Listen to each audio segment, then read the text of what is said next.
Hey everyone, it's Carissa Wiley at sprinkledwithglitter.com. Thanks for joining me today. Today I am sharing a beautiful birthday card featuring some brand new products from Pink Fresh Studio. They're available today and I will have links in the YouTube description below sharing all of these products. But today I am featuring the brand new Golden Poppies Stencil and Coordinating Die set. This was designed by Dawn Woolslegel from W+9, and I absolutely love the florals in this set. Now, if you've ever used the Pink Fresh Studio stencils with the coordinating die, you know that they are so easy to use to create some really beautiful die cut items. And the thing that I love is that when you die cut with the die, it adds some additional details. So I'm starting out with stencil number 1, and I am adding this into my MISTI to do all of my stenciling. If I add my paper into that lower right-hand corner, and then I just make sure that each of my stencils is nestled into that lower right-hand corner every time, I know that my alignment is going to be perfect. Now, there are registration marks on these stencils, so if you prefer to use those with an A2 piece of cardstock, you can do that instead. But I just feel like this is kind of the easiest way to do it. You'll notice that I'm even using a paper that's a little bit larger than I need. And for stencil number 2, I started with some mango sorbet, and when I removed the stencil, I felt like compared to the pink, it was a little too orange. So I went over the top of that with a little bit of passion fruit that kind of pushed it more towards the pinky red side, but leaves that orange undertone coming through. Now I went back to stencil number 1, and it's easy to do because I'm just nestling it into that lower right-hand corner, and added a little more coral reef so that there wasn't such a big difference between layer 1 and layer 2. Now for stencil 3, I am using Sunkiss to blend the butterfly and this large floral. This is the large poppy. And I added a little bit of shading with that mango sorbet around the edge of that large poppy, and a little tiny bit of the ink that was left over on my brush for that butterfly. For this next stencil, I am using Sweet Mustard to add some yellow to this kind of blending combination. And then for the next stencil, it's the floral center and some details on the butterflies, and I'm using espresso for that. I thought espresso would be nice and warm compared to like a gray or a black. Now I'm getting into my greenery, and for this I am using Citron, and I am going to add a little bit of shading with bay leaf. And I will say, I wish I would have added just a little bit more of the bay leaf, because as it dried back a little bit, I lost some of that intensity, which will happen with dye ink. So I just wish I would have added just a touch more of the bay leaf to give it a little more shading.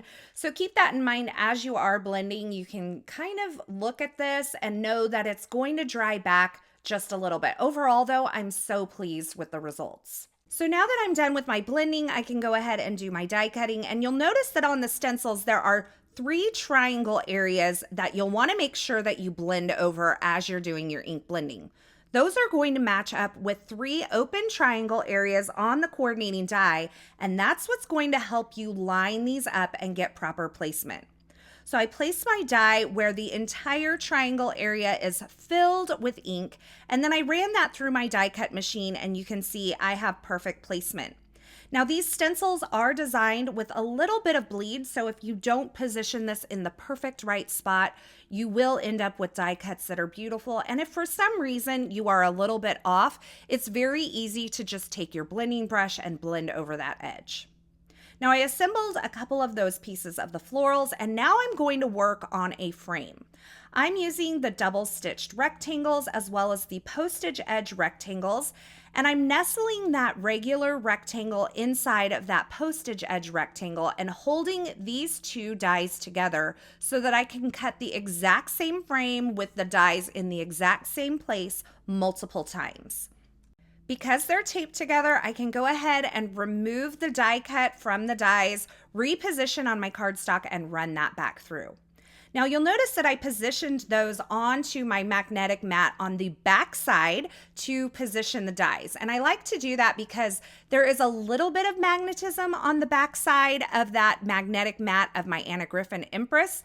but it's not so much that I can't kind of shift them around as I'm getting them into place. So it kind of helps keep the dies from sliding around too much, but allows me to slide them into perfect positioning. Now I'm taking some liquid glue and I'm stacking up those 4 die cut frames. I'm adding an acrylic block over the top just to kind of keep everything pressed down while that glue sets up. Now for my sentiment, I'm using the brand new Celebrate in Bloom stamp set. This is available in a stamp, stencil, die, and washi, and it's so beautiful. It's designed by Greenery, the owner of Pink Fresh Studio, and I think it's absolutely wonderful. I'm using this Happy Birthday Beautiful sentiment. I'm stamping it in some Tidal Pond ink and then die cutting it with the coordinating die. I also die cut a couple of additional layers from some plain white cardstock. And again, I'm just stacking those up to add a little bit of dimension and a little bit of weight to this sentiment on my card project. Now I've already created the frame for my card, but I wanted to kind of ink blend inside of the frame. So I'm taking one of the double stitch rectangles that was from the center part of the die cut frame, and I'm positioning it onto my card front and I'm masking around it using some Post-it tape. Then I'm going to remove that rectangle. Here's a little hint. I'm using that on tomorrow's card project. So I'm going to remove that rectangle and I'm going to blend inside of that rectangle using some Tidal Pond ink. This looks absolutely beautiful on this Tide Pool cardstock. And by the way, I will have all of the products used in this project in the YouTube description below. So if you're looking for something in particular, like the inks that I'm using or the colors of cardstock that I'm using, you can find all of those links in the YouTube description below. So I'm just adding a little bit of shading to the inside of this rectangle. And once I'm done with that blending, I can remove all of this Post-it tape that's around the edge to reveal that ink blended rectangle in the center. This creates a really dramatic and beautiful effect. And there's just nothing like removing masking tape or masking paper on a surface that you've blended to reveal that nice crisp edge. So now I have my frame, I'm adding it onto my card base using some liquid glue. And for the sentiment, I added just a touch of foam adhesive behind that beautiful word and adhered it to the lower left-hand corner of that frame on my card front. Now I also die cut that Golden Poppies Die from some vellum, and I have tucked some layers of vellum behind several of these elements that I'm placing around and inside the frame. So you can see there is a vellum layer behind a lot of the leaves and also this kind of sprig of yellow florals at the top.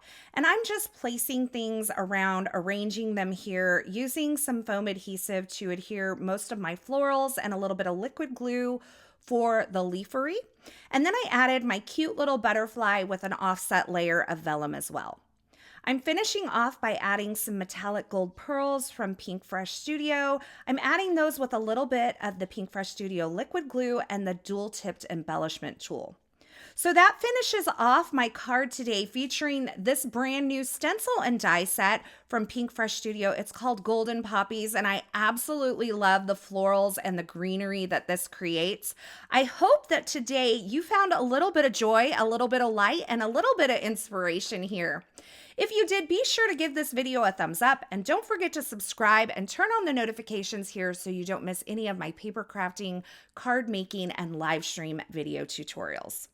This project is a part of a blog hop happening today to celebrate this brand new release from Pink Fresh Studio. So be sure to visit me over at my blog at sprinkledwithglitter.com. I'll have that linked in the YouTube description below. Over there, you'll find more information, more still shots, a complete list of supplies, as well as all of the information for the giveaways and more inspiration on this blog hop.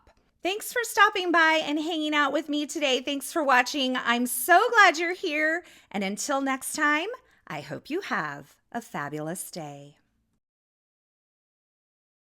Hey, thanks for sticking around to the very end. You know, if you've made it this far, you are one of my favorites.